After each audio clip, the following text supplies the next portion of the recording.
आदाब। आज जुमा है, आपकी गुफ्तगू का दिन और हमारे सुनने का दिन। नंबर जो हैं स्क्रीन पे अभी टहलना शुरू कर देंगे। मैं भी बता देता हूँ, 021 कराची का कोड है, उसके बाद है 32330927 और 28 और 29। पहली कॉल है नॉर्वे से आसिम हमीद साहब की। जी आसिम भाई। अस्सलामुअलैकुम जी। वालेकुम सलाम जी, एक माह कबल मैंने अपनी कॉल में कहा था कि जब रियासतें दहशतगर्दी और दहशतगर्दी जैसे अल्फाज का इस्तेमाल करती है अपने तंग नज़र प्रोपेगेंडे के लिए या मुनहरिफ सियासी मकासद के लिए या अपने लोगों को दबाने के लिए, तो बाकी की दुनिया देख रही होती है और वो जायज़ा लेते हैं और वो बाकी की दुनिया जो है फिर वक्त आने पे उसी को आपके ख़िलाफ़ इस्तेमाल करती है। आज का जो यूएस और इंडिया का ये एलानिया है, तो ये पाकिस्तान की घमंडी रियासत और हमारे उसके मातहत जितने भी कठपुतली सियासतदान हैं या उसके बाकी लोग हैं, ये उनके लिए बहुत बड़ा सबक है। और इसमें ये बताता चलूँ कि इसमें पाकिस्तान की आवाम हिस्सेदार नहीं है। ये अमाल पाकिस्तान के अवाम के नहीं, ये करतूत पाकिस्तान के अवाम के नहीं, और ये दाग हमारा नहीं है। ये जिसका है ये उनको मुबारक हो। आप लोग काफ़ी सीनियर सहाफ़ी हैं और असल में सहाफ़ी हैं, तो आपके सामने चंद सवाल रखता हूँ मैं। पहला मेरा सवाल ये है कि पाकिस्तान की इस वक्त दाखिला पॉलिसी क्या है, इसकी खारजा पॉलिसी क्या है और इसकी दिफाई पॉलिसी क्या है, और क्या ये तीनों पॉलिसियाँ हमारी जो माशी और इक़्तिसादी जो हमारे अज़ाइम हैं, क्या ये उनके बरक्स है या उनसे हम आहंग है।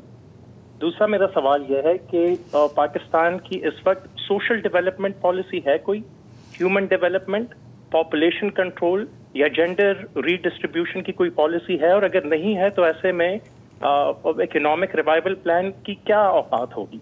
और तीसरा सवाल मेरा यह है और आखिरी सवाल कि एक फेल्ड रियासत या फेल्ड स्टेट की तारीफ क्या होती है और उस तारीफ का इतलाक कब होता है। Thank you so much. काफ़ी सवाल पूछ लिए आपने। अच्छा, पहले तो ये जो एलामिया आया है, ज़ाहिर है एफओ का, फॉरेन ऑफिस का भी इस पर रिएक्शन है।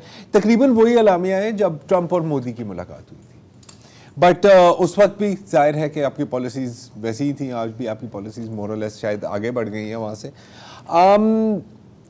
There can be no development without human development या सोशल डेवलपमेंट। ये तो मेरा ख्याल है कि हम अच्छी तरह से अभी तक अगर सबक नहीं सीखा तो सीख लेना चाहिए। बियॉन्ड दैट कि हमारी पॉलिसीज़ क्या है, मेरा ख्याल है कि हम काफ़ी टाइम से यही पता करने की कोशिश कर रहे हैं। वो है, कहीं लिखी हुई है, कहीं ना कहीं है, शेल्फ पे पड़ी हुई होंगी। हाँ, श्योर के होंगी, हर डिपार्टमेंट की होती हैं, लेकिन अब बेसिकली हमारी वही पॉलिसी हैं जो एक सिक्योरिटी स्टेट की होती है। बेसिक जी, नेशनल सिक्योरिटी स्टेट की जो होती हैं वो हमारी हैं, इनसिक्योर नेशनल सिक्योरिटी स्टेट की। तो लेकिन ये भी मेरा ख्याल है जहन में रखना चाहिए कि जिस तरह आपने इसको लिंक किया पाकिस्तान के अंदर के हालात और जो बाहर के हालात हैं, कि जो अमेरिका और भारत ने जो इल्ज़ामात लगाए हैं, हमने ये देखा है कि हालिया बरसों में FATF के तहत मुल्क के अंदर कुछ चेंजेस की गई हैं, क्योंकि ये जो एक्सटर्नल प्रेशर है वो काफ़ी बढ़ गया था। हम तो मुल्क के अंदर ये बरसों से कहते आए हैं कि हमें अपने हक़ में पहले से ही मामलात को ठीक करना चाहिए था, लेकिन चलें, FATF के दबाव की वजह से अगर कुछ हुआ है तो वो बेहतर है। लेकिन इसमें ये भी ना भूलें कि ये कौन कह रहा है।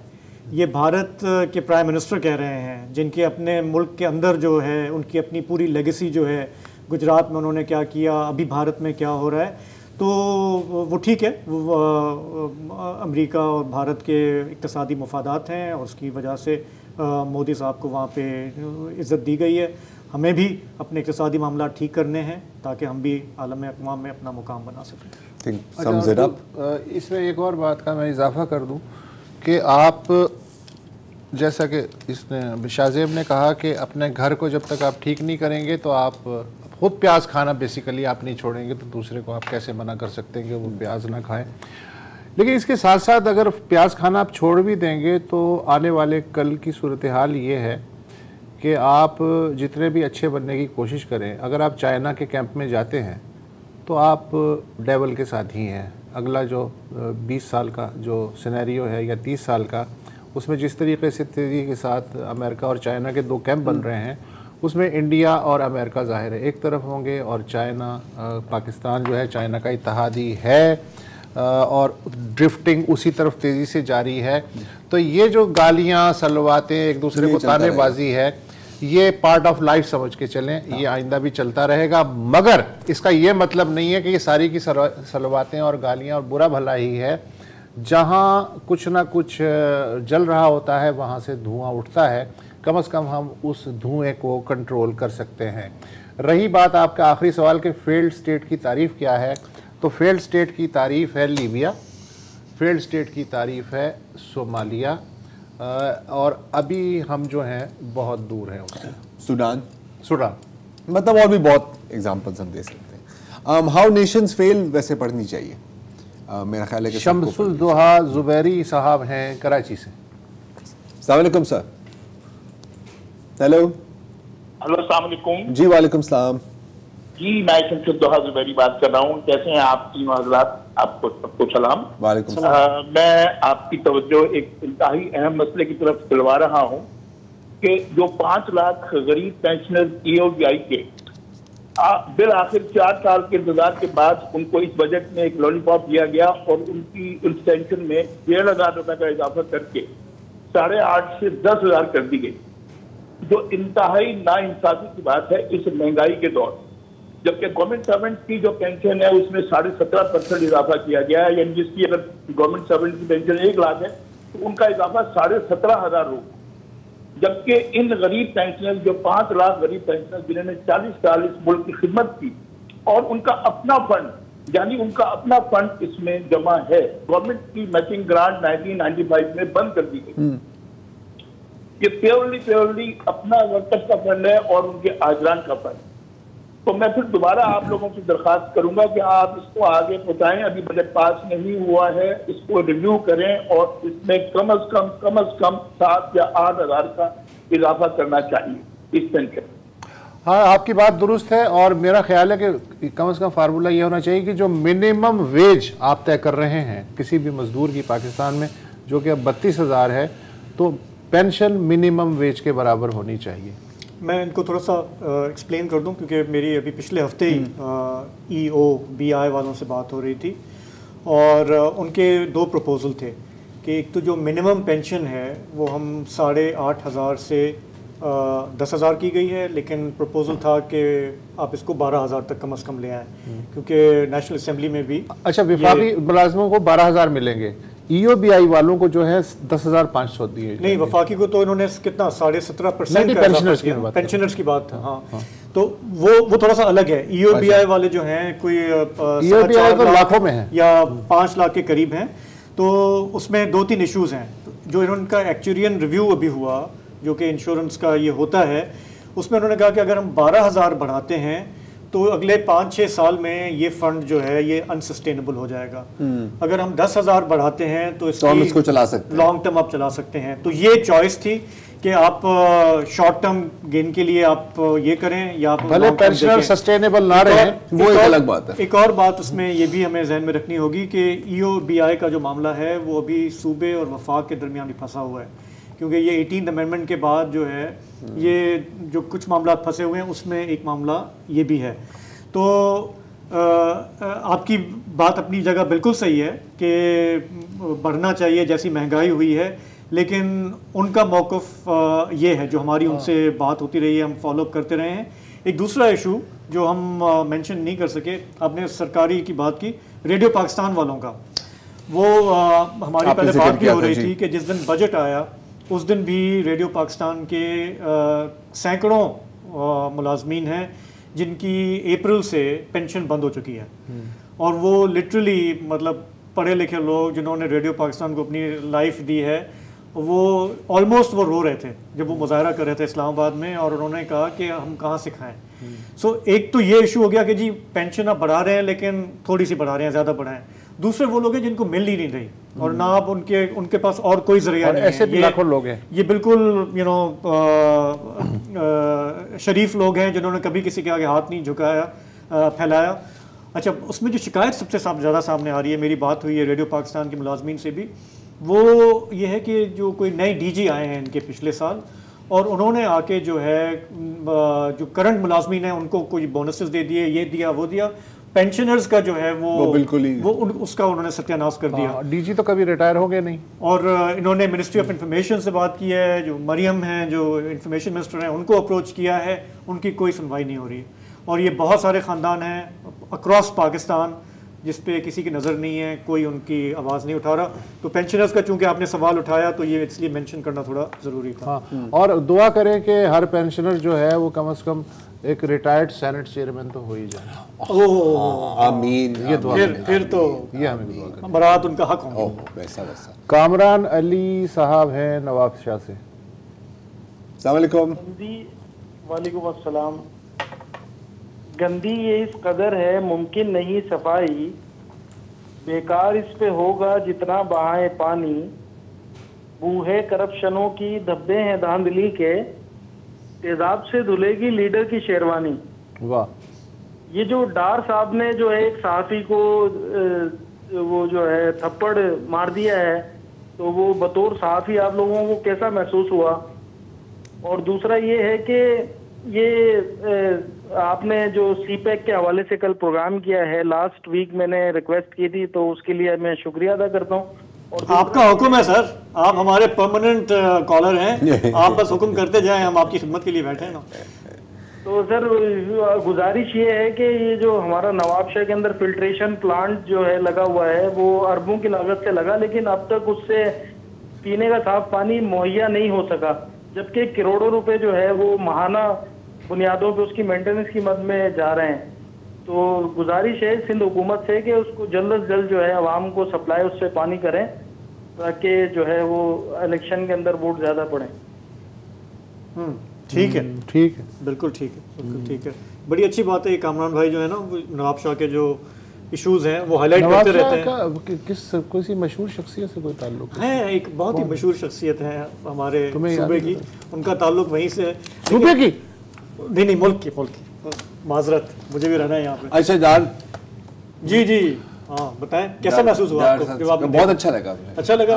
ये होना चाहिए साहब। नहीं, क्योंकि देखो मुझे वो थप्पड़ ऐसा ही महसूस, जब बंदा अपना काम नहीं कर सकता ना, तो फिर जाहिर है कि दूसरों पे और गुस्सा ही निकलता। मुझे वो थप्पड़ ऐसा महसूस हुआ जैसे डार साहब का वजीर खजाना महसूस हुआ। बिल्कुल वैसे, बिल्कुल। वो देखो IMF को तो आप थप्पड़ मार नहीं सकते ना यार, वो तो आपको थप्पड़ मार रहे हैं, तो कहीं ना कहीं तो गुस्सा निकलना होता है ना बंदे का। Anyway. हो गया जी। अच्छा चलें। लाहौर से हैं, अगर मैं नाम गलत नहीं ले रहा, रियाज अरशद साहब। रियाज अरशद। अस्सलाम वालेकुम रियाज साहब। जी भाई साहब। अस्सलाम वालेकुम पाकिस्तान। वालेकुम अस्सलाम। जी। बुरे बंदे नु लबन टुरिया, बुरा लबा ना कोई, जद में अंदर जाती पाई मैं तो बुरा ना कोई। आप तीनों को बहुत बहुत सलाम जी। वालेकुम सलाम। और आप सब ठीक ठाक हैं? और सुनाइए और क्या हो रहा है? तो बस बिल्कुल ठीक ठाक जी। बस वो माशाल्लाह जी कोशिश कर रहे हैं रेगुलर कॉलर करने की, तो शायद बनते जाए हम भी रेगुलर कॉलर बनने की। हाँ बिल्कुल बिल्कुल। बड़ी मुश्किल मिलती है कॉल्स आपसे। हाँ तो ये यानी कि दिल को हल्का करने के लिए बड़ी अच्छी एक प्लेटफॉर्म मिल गया है। करें दिल को हल्का बताएं यार, हमारा भी हल्का कर दें। क्या है आपके दिल में? ये था कि जो ये थप्पड़ वाली बात हो रही है, तो मेरे नजदीक तो कम से कम जितनी भी सहाफी लोग हैं उनको आज कम से कम और कुछ नहीं तो चार पट्टियां तो बांधनी चाहिए अपने शोल्डर्स के ऊपर, ताकि जिस बेचारे को लगा थप्पड़ वो थोड़ा सा तो खुश हो जाता। बाकी आके आप लोगों की मर्जी है। ठीक है। मैं तो कभी तो मसला ये है कि बंदा फिर कभी काली पट्टी उतार ही नहीं सकता ना यहाँ पर। रोज यहाँ पे कुछ ना कुछ देखिए, ये तो थप्पड़ उठाया जा रहा होता है। थप्पड़ की बात है। बगावत के केसेस हाल में कितने लोगों पे लगे हैं यार, वजाहत पर, शाहीन सबाई साहब पर, और कौन, मोहित पीरज़ादा है, समी इब्राहिम पर, इमरान रियाज खान के किसी को पता ही नहीं है। असद काली पट्टी तो उधर बांधनी, असद काली पट्टी तो वहाँ पर बांधनी चाहिए। चीफ जस्टिस साहब ने भी मुद्दा उठाया ये, लेकिन नाम लिए बगैर। उन्होंने कहा एक सहाफ़ी हैं, उनका कुछ पता नहीं है। मैंने कहा यार अगर आप इशू उठा ही रहे हो तो नाम लेने में आप क्यों डर रहे हो? एक आप तो चीफ जस्टिस हैं। हाँ एक निजी सहाफ़ी। हाँ, एक निजी सहाफ़ी।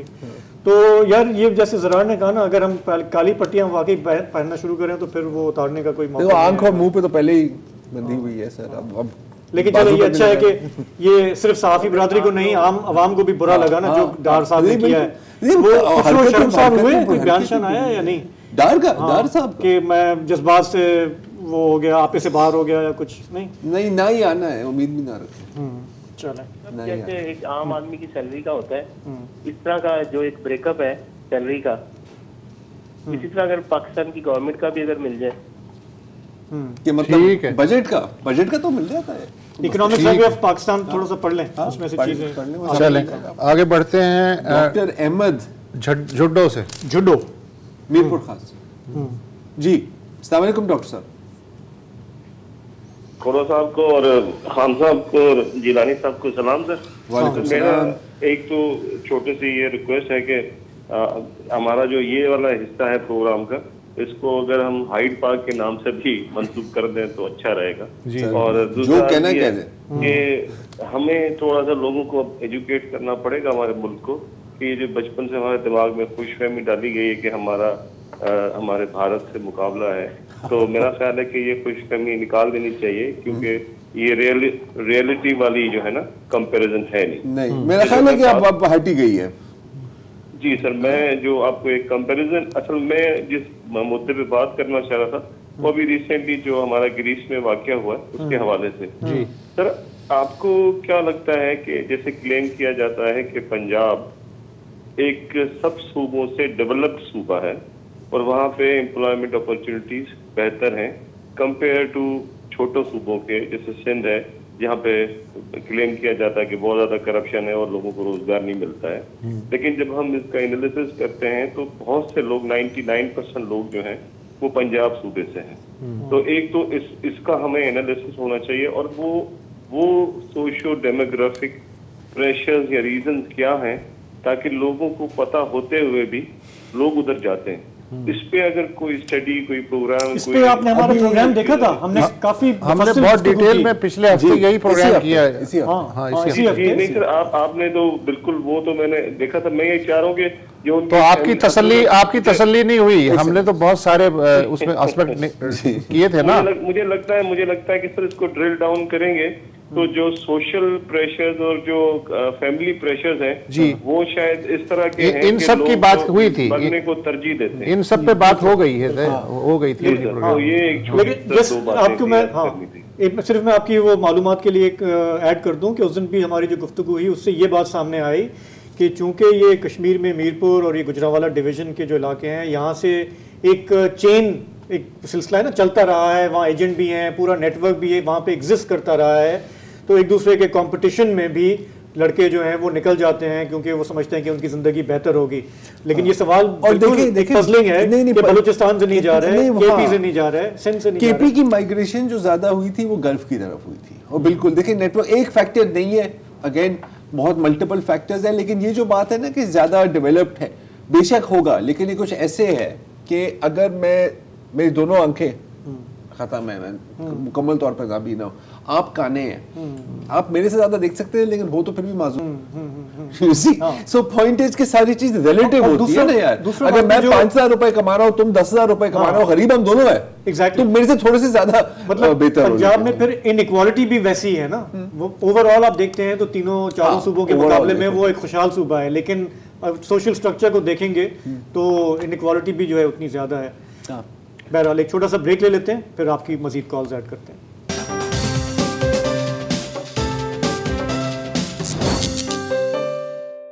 वेलकम बैक जी। हमारे अगले कॉलर हैं इमरान अहमद खान कराची से। अस्सलाम वालेकुम इमरान साहब। वालेकुम सलाम। ये मेरा सवाल ये है कि ग्रुप इंश्योरेंस जो है वो सरकारी मुलाजमान का वो हक है, वो क्योंकि सारी जिंदगी वो जब जॉब करते हैं तो उनकी तनख्वाह से वो कटता है हर महीने। ये केपीके में भी मिल रहा है, पंजाब में भी मिल रहा है, आखिर सिंध में कब मिलना शुरू होगा? सिंध में आप लोग तवज्जो सिर्फ सिंध सरकार की ठीक है, सिंध में कब शुरू होगा? क्योंकि जिन्होंने सारी जिंदगियां नौकरी में किया और उनको अब तक जो है ना, उनको अब तक ग्रुप इंश्योरेंस नहीं मिला है। उनको ग्रुप इंश्योरेंस तो ये कब स्टार्ट होगा सिंध में? कितना अर्सा हो गया, जरा जी तवज्जो थैंक यू जी। ये इशू पहले भी कुछ लोगों ने रेज किया है, सिंध में नहीं है। अच्छा यार, हर तरह के इंश्योरेंस वाले मुतासरीन बैठे हुए पाकिस्तान में, किसी को कोई इंश्योरेंस, कोई पेंशन, कुछ नहीं। लेकिन जैसे ये कह रहे हैं कि केपी में मिल रहा है, और पंजाब का मेरा ख्याल है कि शायद जिक्र किया था, केपी और पंजाब में। वैसे हर चीज में सिंध सबसे आगे, लेकिन ये पेंशन के मामले में लग रहा है पीछे रह गया बहुत थोड़ा सा। तो ग्रुप इंश्योरेंस पेंशन थोड़ा पता करते हैं इसका, पता करना होगा इसका जी। फैसल हसीन साहब हैं मस्कत से। अस्सलाम वालेकुम फैसल साहब, कैसे हैं सब? बस बिल्कुल खैरियत, आप सुनाएं। अच्छा, शाजिद साहब उस दिन पूछ रहे थे कि आप अब रेगुलर कॉलर हो गए, तो जरा इनको याद करा दीजिएगा। जी अभी ब्रेक के दौरान हमने याद करा दिया। अभी आपकी कॉल से पहले ये बात हो रही थी, अभी बात हो रही थी कसम से। मुझे जरा जो है वो हिस्टोरिकल ओवरव्यू दे रहे थे कि किस तरह आप शुरू में होते थे, फिर आपने पता नहीं हमारा गायब हो गए, फिर वापस आ गए। वेलकम।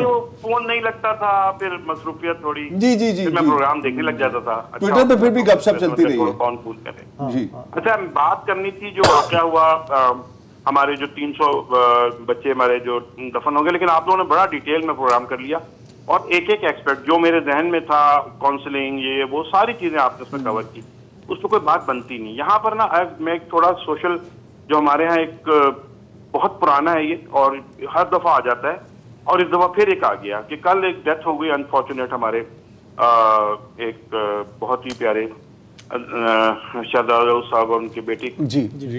तो उसके बाद एक नया ट्विटर पे आप लोग देख रहे होंगे, अजीब सा ट्रेंड शुरू हो गया, जिसे मैं कहता हूँ कि वो कल्चर ऑफ हेट। कि अगर कोई आदमी थोड़े पैसे कमा लेता है, उसके जद्दी पुश्ती उसके बाप दादाओं ने जो है मेहनत करके कमाए और वो उसके इनहेरिटेंस में आ जाते हैं, उसको बढ़ाता है, चलाता है आगे, तो हम लोग हर वक्त पॉइंट आउट करते हैं, देखो इसने जो है ना गवर्नमेंट के पैसे खाए, इसने जो है ना टैक्स इन्वेजन किया है, इसने ये किया होगा, इसने वो किया होगा, इसने जो है वो ऑफलाइन क्या कहते हैं अपना कोई कंपनी खोल दी होगी कहीं जाके, जहां से ये भाई तुम किसी से हसद करने, जलन करने का तुमको क्या, अगर वो कुछ है बुरा या कुछ उन्होंने किया होता तो सामने आ जाता। मैं तो देख रहा हूँ कि भाई बहुत बड़ा फिलैंथ्रोपिस्ट था, उसने काफी चीजें हमारे कराची शहर के अंदर कितनी चीजों को उसने सपोर्ट किया हुआ था, ठीक है। और अगर उसकी कोई ख्वाहिश है और वो अफोर्ड कर सकता है तो लेट हिम, ठीक है। वो एक्सीडेंट है, वो किसी के साथ भी हो सकता है, बिल्कुल। चलते हुए आप चारे फैसले अगर क्रॉस कर रहे हैं तो वहां पे भी आपकी डेथ हो सकती है। नहीं बिल्कुल, इसको पकड़ लेना। और एक बड़ा ही अजीब, बड़ा नहीं, पता है लोग खर्च करके अपनी मौत खरीद रहे हैं। ये बहुत अच्छा पॉइंट है। देखिए, एक तो सॉरी अगर आपकी बात मुकम्मल हो गई, एक तो मसला ये है कि सोशल मीडिया पर ना हर एक बंदे को हर एक चीज पर राय देना वो समझता है कि फर्ज नहीं है, मतलब लाजिम मुझे करना है, नहीं तो पता नहीं मर जाऊंगा।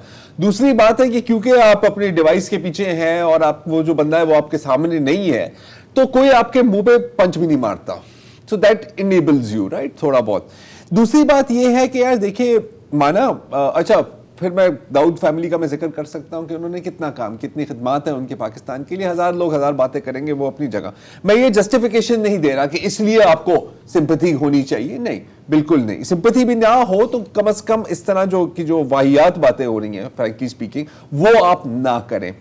फाइनली इसमें यह बनता है कि सही है यार, देखें उनके सामने हम सब गरीब हैं, लेकिन एक फकीर के सामने आप बिलियनर हो, तो क्या अगर कल खुदा ना खास्ता आप अपनी फैमिली के साथ जा रहे हैं नथिया गली, वहां पर लैंडस्लाइड हो जाती है, आप मर जाते हैं, अच्छा फकीर नहीं जा सकता वहां पे, जैसे कि हम टाइटैनिक की सबमर्सिबल में नहीं जा सकते, हम अफोर्ड ही नहीं कर सकते, तो फिर क्या वो फकीर भी कहे कि यार अच्छा हुआ है, हाँ क्योंकि इसके पास गाड़ी है, ये वेकेशन पे जा रहा है, तो सही है, इसको मर जाना चाहिए। तो मेरा ख्याल है कि बहुत लोग अपनी इंसानियत खो गए हैं, और स्पेशली ये जो अनोनिम बहुत सारे लोग जो है ना, वो हर वक्त गम गुस्से में हैं, और वो अपॉर्चुनिटी ढूंढते हैं कि बस कहीं निकाल, किस तरह मुझे वो गुस्सा निकालना है। और सोशल में देखें, एक सीधी सी बात है, कोई टेस्ट एंड डिसेंसी भी होती है। एक हादसा है, एक सान्या है, किसी की डेथ हुई है, यार 24 घंटे तो सब्र करके कर सकते हो, नहीं कर सकते, क्या जरूरत है? नहीं, क्योंकि आपने अपनी पॉइंट ऑफ व्यू डालना है ताकि लोग लाइक करें, रीट्वीट करें, यू नो, ये एक एक्चुअली इट्स एन एडिक्शन। लेकिन आई एम रियली ग्लैड कि फैसल भाई आपने ये पॉइंट उठाया, सही बात, क्योंकि ये बहुत जरूरी है ये बात भी करना कि ऐसी भी हमें क्यों हम इतना गिर जाते हैं। लेकिन बेहतर होता है कि ऐसे लोगों को इग्नोर करो, म्यूट करो, दफा करो। हाँ बिल्कुल ठीक है। लेकिन जब लाखों की तादाद में एक बीमार ज़हनियत का मुजाहरा हो तो इग्नोर भी नहीं हो सकता। ये भी है। एक ब्रेक ले लीजिए।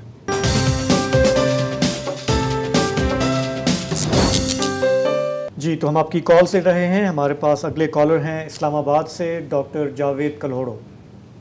अस्सलाम वालेकुम डॉक्टर साहब।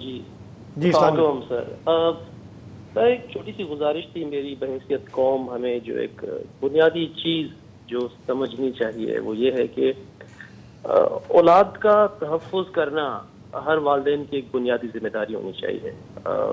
ये जो अभी वाक़या जो हुआ ये सानिहा जो हुआ, इससे पहले भी बहुत से सानिहात हो चुके हैं और ऐसे ही हो चुके हैं। मेरी नज़र में जब कभी आप कोई कार्रवाई करते हैं उन लोगों के खिलाफ कि जिन्होंने इन बच्चों को बाहर भेजने में उनकी मदद की और कुछ रकूम हासिल की उसके एवज में, तो मेरे ख्याल से सबसे पहले कार्रवाई तो इन बच्चों के वालिदैन के खिलाफ होनी चाहिए, क्योंकि वो भी इस जुर्म में बराबर के शरीक है।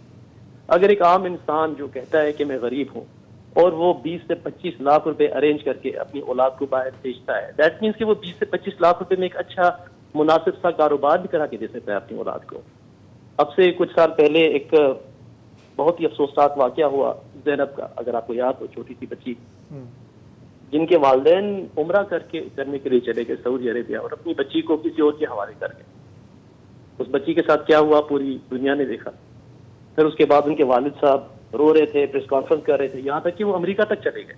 और मैं खुद उस वक्त न्यूयॉर्क में था और वहाँ पे उनकी लोगों से मुलाकातें में देख रहा था और सुन रहा था, और मुझे बड़ा अफसोस हो रहा था कि वो शख्स रोते हुए हर एक पाकिस्तानी अमेरिकन से कह रहा था कि मैं एक NGO बनाना चाहता हूँ, मुझे उसके लिए पैसे दरकार हैं ताकि मेरी बच्ची के साथ जो हुआ वो बाकी किसी और बच्ची के साथ ना हो।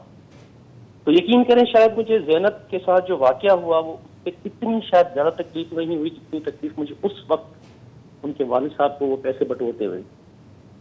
बड़ा दिल दुखता है ये सोचते हुए भी कि हमारी कौम, हमारी अवाम न जाने क्यों किस चीज़ से फैंटिसाइज होके इस तरह के इकदाम करती है, अपनी औलाद को भेजती है। और दूसरी बात, ये कश्मीर के जो बच्चे थे, मेरे कुछ स्टूडेंट्स हैं जिस यूनिवर्सिटी में पढ़ाता हूँ, वो कुछ इन बच्चों को जानते भी हैं। उन्होंने मुझे बताया कि सर इनके घर के हालात कोई ख़राब नहीं थे, ये बच्चे मूवीज़ देख के, वेस्ट की वीडियोस देख के, फेसबुक पे, यूट्यूब पे उससे इम्प्रेस होके ये जाना चाह रहे थे, देखना चाह रहे थे। इनको लग रहा था कि खूबसूरत खवातीन होंगी, शादियां करेंगे, असाइलम कर लेंगे, इज्जत की जिंदगी गुजारेंगे, यू नो ऑल दैट। बड़ा दुख हुआ मुझे इस सानिया पे भी। और ये सानिया सर हम कितनी भी इस पर डिस्कशन क्यों ना कर लें, ये रुकेगा नहीं सर, और आगे हो, मजीद हो। अगले 4-5 साल तक हम मजीद इस तरह के वाक़यात विटनेस करेंगे। इसमें कसूर उन लोगों का नहीं है जो पैसे लेके इनको भेजते हैं, कसूर इनके माँ बाप का है। मेरी नज़र में जो कार्रवाई हो वो इन बच्चों के माँ बाप के खिलाफ होनी चाहिए। ठीक है, आपकी राय आगे पॉइंट ऑफ व्यू है। हाँ, आगे बढ़ते हैं। हमारे पास अगली कॉल आ रही है फरीद तैयब साहब कराची से। अस्सलाम वालेकुम वरहमतुल्लाहि वबरकातुहू। वालेकुम अस्सलाम। मोहतरम, मैं रेगुलर कॉलर तो कभी भी नहीं बन पाऊंगा, मगर नाउमीदी भी गुनाह है, कोशिश करते हैं। मगर गुजारिश ये है कि मेरी 2 गुजारिशात हैं। एक मोइन अख्तर का एक प्रोग्राम लूज टॉक में आता था जिसमें वो मामू एक उनके थे इमेजनरी, और उसमें वो कहते हैं कि मामू गालियां देते थे। उसका क्लिप जरूर जरा सा चला दीजिएगा ताकि कौम को अंदाजा हो कि क्यों बुरा भला कहते हैं, गलत अल्फाज पे क्यों आई है, सोशल फैब्रिक क्यों खराब हुआ इस कौम का। और दूसरी गुजारिश एक और भी है कि इस मुल्क में खुदा न खास्ता कोई एक अच्छी कोई उम्मीद या कोई अच्छा काम जैसे हम पिछले 25 साल 30 साल पहले कोट करते थे ना दुनिया में, वो नहीं रही। किस चीज में हमें प्राइड है? मतलब आबादी बढ़ने में प्राइड हो गया है, या करप्शन में हो गया है, IMF के फंड्स में इजाफे में हमें फख्र है, किस चीज पे फख्र है? ये बुनियादी सवालात हैं और बस यही गुजारिश है। और मोइन अख्तर का वो क्लिप जरूर चलवा दीजिए, कभी भी आपको वक्त मिले तो जरूर चलवाएं, मेरी गुजारिश है, ताकि कौम सुने उसको इस प्रोग्राम में। क्योंकि अब तो असातिज़ा, इंटेलेक्चुअल, थिंक टैंक्स, इन सब का जमाना हो गया खत्म। अब तो टीवी पे जर्नलिस्ट ही ज्यादातर आते हैं, तज्जियाकार आते हैं, इसके अलावा तो कोई नजर नहीं आता। और मामू वाला क्लिप ना? की तो अब कोई हैसियत ही नहीं है कि वो आके किसी चीज में पोक करें या मशवरा दें। तो बस यही गुजारिश है। बहुत शुक्रिया, लंबी कॉल तो मैं करूंगा। नहीं कोई मसला नहीं। ठीक है सर, मामू वाला क्लिप। हाँ, पहले हम खुद देख लें कि वो चलाने जैसा है भी। हाँ, नहीं वो होगा। टीवी पे चला है ना। लूज टॉक का कोई भी क्लिप ले लो यार, वो फैमिली प्रोग्राम है। और कैसा यार, अमेजिंग फैमिली प्रोग्राम। नहीं वैसे टैलेंट मतलब बंदे पे खत्म था। शरीफ मलिक साहब हैं जौहराबाद खुशाब से। अस्सलाम वालेकुम सर। वालेकुम सलाम। सर मैंने गुजारिश ये करनी थी, अभी आप थोड़ी देर पहले ईओबीआई पेंशनर्स के हवाले से बात कर रहे थे कि उनकी तादाद लाखों में है। सर जब से ये ईओबीआई का बना है ना सेटअप, लाखों लोग जो है वो मर भी चुके हैं जिनका कंट्रीब्यूशन आया हुआ था। जी। इसमें ये होता है कि एक हिस्सा कंट्रीब्यूशन का देता है एम्प्लॉई और उससे 5 गुना एम्प्लॉयर देता है, और उसकी मखसूस मुद्दत है कि अगर 40 साल से कम में रजिस्टर्ड हुआ है तो वो 15 साल देगा, अगर 40 से 45 साल है तो वो 7 साल देगा, 45 से अगर ज्यादा है तो कम अज कम कंट्रीब्यूशन उनका 5 साल का होगा। ये मजदूर गरीब लोगों की पेंशन होती है। आप देखेंगे जो लोग हैं ना, ये ईओबीआई के पेंशनर, ये ज्यादातर मिलों के मुलाजिम हैं, ये सिक्योरिटी कंपनीज के प्राइवेट इदारों के मुलाजिम हैं। इनकी तनख्वाह जिंदगी भर 15,000 20,000 रुपए से ऊपर इनकी तनख्वाह ही नहीं होती, और लाजमी कटता है ईओबीआई का। लाजमी कटता है बिल्कुल। 60 साल की उम्र में जाके ये रिटायर होते हैं। 60 साल के बाद अब पाकिस्तान में एवरेज उम्र जो है ये 65 साल 70 साल है। ये बेचारे या 5 साल जीते हैं, 3 साल जीते हैं या 7 साल जीते हैं, उसके बाद ये मर जाते हैं। तो इनका दिया हुआ सारा पैसा जो है वो ईओबीआई के पास मौजूद है। लेकिन इदारों का ये हाल है सर कि अब हर इदारे में लीगल विंग बन चुका है। रियासत जो है इस वक्त अवाम और रियासत आमने सामने है। रियासत के इदारों ने अपने लीगल विंग बना लिए हैं, वहां पे अपने वकील रख लिए हैं, उसके लिए फंड रख लिए हैं। 8,000 पेंशन जो है ईओबीआई पेंशनर को देने के लिए तैयार नहीं है, लेकिन 4.5 लाख रुपए पे वकील हायल कर लेंगे कि अदालत में चले जाओ। ये बिल्कुल। आज से कुछ साल पहले सर ये होता था कि कोई अफसर किसी साहिल के साथ ज्यादती करता था तो साहिल कह देता था सर मैं आपको अदालत ले जाऊंगा। उसके हाथ कांपने लगते थे कि यार अदालत में जाओ, तेरा कुछ करते हैं यार, को मसला हल कर देते हैं। अब अफसर जो है वो ज्यादती करते हैं साहिल के साथ, और साहिल को कहते हैं अगर तकलीफ हो रही है तो भाई अदालत चले जाओ। इंसाफ तो मिलना नहीं है। हाँ, रियासत में सर अगर ये हाल होगा, रियासत अगर आवाम को तहफ़्फ़ुज़ नहीं देगी, लाखों पेंशनर हैं मुख्तलिफ इदारों के जो अदालतों में धक्के खा रहे हैं, उनके केस पेंडिंग पड़े हैं। आप हमेशा बताते हैं, कभी पीटीसीएल का बताते हैं, ईओबीआई का बताते हैं, नेशनल बैंक का बताते हैं, और वो लोग मरते जा रहे हैं। 10-10 साल 15-15 साल हो गए, उनके फैसले हो चुके हैं, सिर्फ रिव्यू पेंडिंग है। सर बिल्कुल ठीक है। 100% बिल्कुल ठीक है। एक ब्रेक लेना है हमें, फिर आपकी मजीद कॉल्स लेते हैं।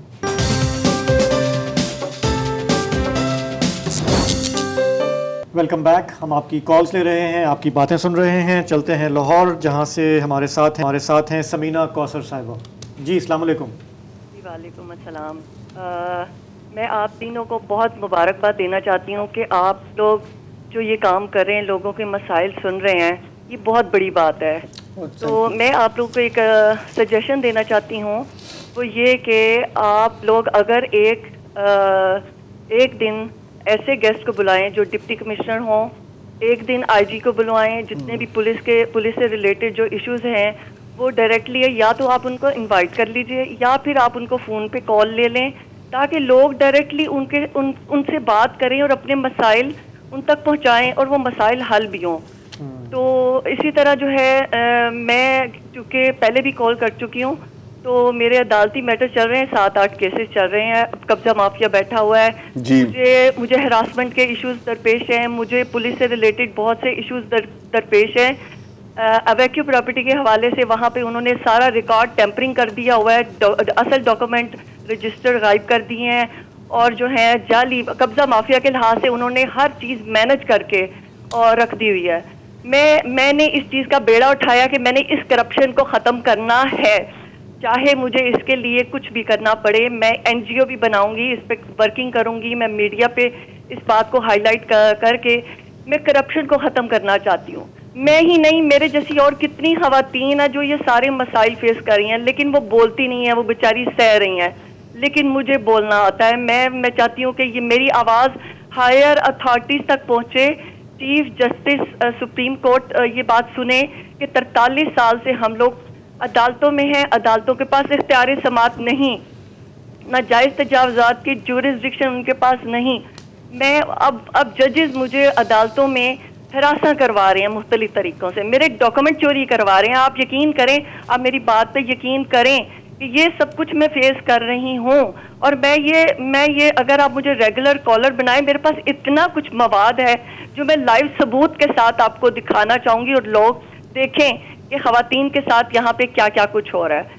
मैं चाह रही हूँ कि वज़ीर आज़म जो शहबाज शरीफ और जो हमारे वज़ीर आला हैं वो ये मेरी बात लाइव सुने और किसी तरह मेरी आवाज़ उन तक पहुँचे और वो इस करप्शन का सख्ती से नोटिस लें और मैं उन्हें बताऊं कि ये देखें ये कुछ हो रहा है वहाँ पे। ठीक है, ठीक, शुक्रिया आपकी कॉल का। ये जो है ना कि किसी अफसर को, एंड ये बहुत लोगों ने ये पहले भी सजेस्ट किया, मैं कल शायद समीना साहिबा ने भी पहले कॉल करके सजेस्ट किया, इसके लिए एक अलग डेडिकेटेड प्रोग्राम वैसे होना चाहिए, कोई कचेरी वचेरी नाम रखो उसका, ऐसे कुछ। यार मैं सिर्फ ये सोच रहा था जब वो तजवीज़ दे रही थी कि हमारे यहाँ मसाइल का इतना अंबार है, तो फिर क्या मतलब आप क्या टॉपिक वाइज करेंगे? क्योंकि ये तो फिर सोचने वाली बात है, देखिए ना इनका मसला लाहौर का है। अब आप आईजी अगर मैं सिंध का बिठा दूं, आपको बहुत फोकस करके और थोड़ा सा बड़ी मुश्किल काम है, आसान काम नहीं है, और मतलब हमारे प्लेटफॉर्म से शायद हमारे लिए मुमकिन ना हो, लेकिन मैं कह रहा हूँ एक सेपरेट, अगर इसकी एक सेपरेट प्रोग्राम हो, बेशक जो हम ना करें, लेकिन एनीवे आई मीन ये फिर, लेकिन बहरहाल ये आपका शुक्रिया, आपने कम से कम कॉल करके अपनी आवाज तो उठाई। इशू जेन्युइन है, बहुत लोगों के साथ ऐसा ही है। तो नासिर खान है कराची से जी। अस्सलाम वालेकुम। वालेकुम सर, बहुत शुक्रिया। एक वैसे तो मुल्क में मसाइल का अंबार है जी, और मैं 2-3 सवालात आपके सामने रखना चाहूँगा। एक तो यह है कि जैसे अभी अदालतों में हुआ कि खुद नोटिस के बारे में जो बात हुई, तो वो तो ठीक है अपनी जगह, लेकिन एक और मसला अदालतों में है कि फैसला महफूज कर लिया। तो ये फैसला महफूज करने का क्या ऐसा कोई कानून है कि कब तक फैसला महफूज रखा जा सकता है, और इसकी कोई हद है, या जज साहब की मर्जी है कि वो जब तक चाहे फैसला महफूज रख सकते हैं? तो इस बारे में कुछ अगर आप बता सकें। तो ये आप किसी मखसूस केस की बात कर रहे हैं या ऐसे जनरली पूछ रहे हैं? आप जनरली? जी सर, मैं कह रहा हूँ आप किसी मखसूस केस के बारे में पूछ रहे हैं या ऐसी जनरली पूछ रहे हैं? नहीं, ये आम जनरली। अच्छा, जो सही है, सही है, ठीक है। किसी केस को जी मुझे इल्म नहीं है एक्चुअली कि आप कितनी देर के लिए फैसले को महफूज कर सकते हैं, लेकिन मैंने नहीं देखा कि बहुत देर के लिए तो नहीं होता। नहीं, बहुत देर के लिए भी होते हैं, मतलब 2-2 साल भी की भी मिसालें हैं, साल भर के भी फैसला महफूज होता है। फैसला बेसिकली महफूज इसलिए होता है कि फ़र्ज़ करें कि आज समाअत का आखिरी दिन है, अब जज ने सारे दलाइल सुन लिए, अब उससे फैसला लिखने के लिए टाइम तो चाहिए। हाँ, अगर कोई बहुत ही अर्जेंसी हो, कोई सियासी या कॉन्स्टिट्यूशनल मैटर हो, या किसी की जान खतरे में हो, तो वो एक इंटरिम ऑर्डर जारी कर देते हैं कि जी जब तक तफसीली फैसला नहीं आता ये करें। तो वो तो एक्सट्रीम केसेस में होता है, लेकिन जाहिर है कि कॉमन सेंस की बात है कि जब आपने इतने सारे दलाइल सुन लिए तो आपको कम से कम 1 हफ्ता तो लगेगा या कुछ दिन तो लगेंगे ना। स्पेशली अगर बेंच पे कई सारे लोग हैं और उनका अपना अपना पॉइंट ऑफ व्यू है, तो आपने वो कोलेक्ट कर, तो जैसे आपने जो मिसाल दी कि कई साल होते हैं, अब ये तो मतलब 2 साल भी की भी मिसाल है। ये तो बड़ी अजीब, ये बड़ी अजीब सवालिया निशान है। ये तो बहुत बड़ा सवालिया निशान है, और सवालिया निशान को बल्कि शायद मुझे याद नहीं पड़ता, आई हैव टू कंफर्म, एक फैसला महफूज हो गया था, फिर वो रिटायर हो गए थे, तो फिर पता नहीं उस केस को दोबारा उन्होंने, मेरा ख्याल है कि किसी सीनियर वकील से पूछना चाहिए। हाँ। उनको। लेकिन जैसे अभी वो समीना भी कह रही थी ना, हाँ। इनके मसले जो हैं वो पड़े रहेंगे, हाँ। लेकिन बाज मसले जो हैं वो छेती जी घंटों में फैसला करना है, तो प्रायोरिटीज जो है ना, सारी गेम ही प्रायोरिटी की है यार। अच्छा, अब्दुल हफीज मुगल साहब हैं हैदराबाद से। हेलो, अस्सलाम वालेकुम। जी अस्सलाम वालेकुम मुगल साहब। जी लाइव हूँ मैं? जी आप ऑन एयर हैं। जी बहुत शुक्रिया आपका। मैं हैदराबाद से बात कर रहा हूँ। जी मुझे थोड़ा सा ये पॉलिटिकल सिनेरियो पे डिस्कस करनी थी कि 46 से जिस तरह हमारे मुल्क के साथ होता आ रहा है, तो कोई ऐसा फोरम हो तो कम अज कम सारी चीज़ों को रियलिटी के साथ और उसके फैक्ट्स एंड फिगर के साथ एनालिसिस करे कि तबाही और बर्बादी का जिम्मेदार कौन है। और अगर बीच में PTI बुलाया गया, और इससे पहले जिस तरह भुट्टो की शहादत, बेनजीर साहबा की शहादत, ये बड़े बड़े लीडर हमने अपने हाथ से ख़त्म किए, और उसमें इंटरनेशनल कुव्वतें तो थी, लेकिन जब तक इंटरनली नहीं होता तो ये सब कुछ नहीं होता। और कौन लोग थे उनके साथ, इंटरनेशनल कुव्वतों के साथ, ही हम सब जानते हैं। आज जब PTI को लाया गया तो फिर ये भी यही हमें पता था कि ये सारा फॉरेन एजेंडा है, उसमें कोई शक नहीं था और नजर भी आ रहा था। और फिर जो पॉलिटिकल विजन था हमारे उनके लीडरों का और उनकी जो टीम थी वो भी नजर आ रही थी, लेकिन उसको किस छदोमत के साथ प्रमोट किया गया और उसको सपोर्ट किया गया और फिर मुल्क को एक हद तक लाया गया कि अब हम IMF हमसे बात करने को तैयार नहीं है, कोई और मुल्क में पूछने को तैयार नहीं है। इंडिया के मोदी साहब का इस्तकबाल देख रहे हैं अमेरिका में और जिस तरह उसको वहाँ इज्जत मिल रही है, तो हमें बड़ा दुख होता है, तकलीफ होती है। लेकिन इस सारे हालात को पहुंचाने वाला कौन है और फिर उन पहुंचाने वालों के पास अब ऑप्शन क्या है कि मिलिट्री कोर्ट में ट्रायल करें, चले जी कर लें। लेकिन दूसरी बात ये कि उसके बाद आपके पास दूसरी चॉइस क्या है, नवाज शरीफ साहब या फिर आसिफ अली जरदारी साहब, इनका भी पॉलिटिकल अब हमें पता है कि स्टैंडिंग क्या है। तो हमारे पास तो कोई और चॉइस नजर नहीं आ रही। लेकिन एक चीज जरूर है कि जब तक हम पूरी ग्राउंड रियलिटीज पे नहीं जाएंगे और अपने अपने जुराइम को, चाहे वो जुडिशरी हो, चाहे वो एस्टेब्लिशमेंट हो, चाहे वो पॉलिटिशियंस हो, जब तक इन सारी चीजों को संजीदगी से नहीं लिया जाएगा, मुल्क एडहाक पे चला जाएगा जिस तरह अभी चल रहा है, तो इसका अंजाम जो खुदा खैर करे इस मुल्क के साथ, अल्लाह ताला, क्योंकि हमारा वतन है ये और हमें इससे मोहब्बत है, तो ये एडहाकिज्म तो तकरीबन नाकाम नजर आ रहा है। लेकिन जब तक ये एहसास नहीं होगा कि इसके जिम्मेदार कौन है और उनको खुद को बदलना नहीं होगा जब तक। बिल्कुल ठीक है, बिल्कुल सही बात है, बिल्कुल ठीक। आप भी दुआ करें, हम भी दुआ करते हैं, दुआ ही कर सकते हैं। हाँ। तो आपका बहुत बहुत शुक्रिया, आपने बिल्कुल सादा खुदा हाफिज। हाँ बिल्कुल सादा सा ही खुदा हाफिज करते हैं। आपको बताना चाहता हूँ कि अगले हफ्ते फिर हमारे कुछ स्पेशल प्रोग्राम्स चल रहे हैं। तो अगर मुल्क में कोई बहुत ज़्यादा सियासी हलचल हुई तो उसका ये मतलब नहीं है कि हम उसको अवॉइड कर रहे हैं। हमारे कुछ रिकॉर्डेड हमारी जो रिवायत है देरी ना, हाँ वो डिस्क्लेमर दे रहा हूँ, ये नहीं है उसके मुताबिक वो। लेकिन देखिएगा ईद मनाइएगा और मजे मजे के प्रोग्राम्स हैं, हाँ, बिल्कुल हटके बहुत ज़्यादा, तो वो आप एंजॉय कीजिएगा। इंशाल्लाह आपसे फिर मुलाकात होगी। खुदा हाफिज, शब बखैर।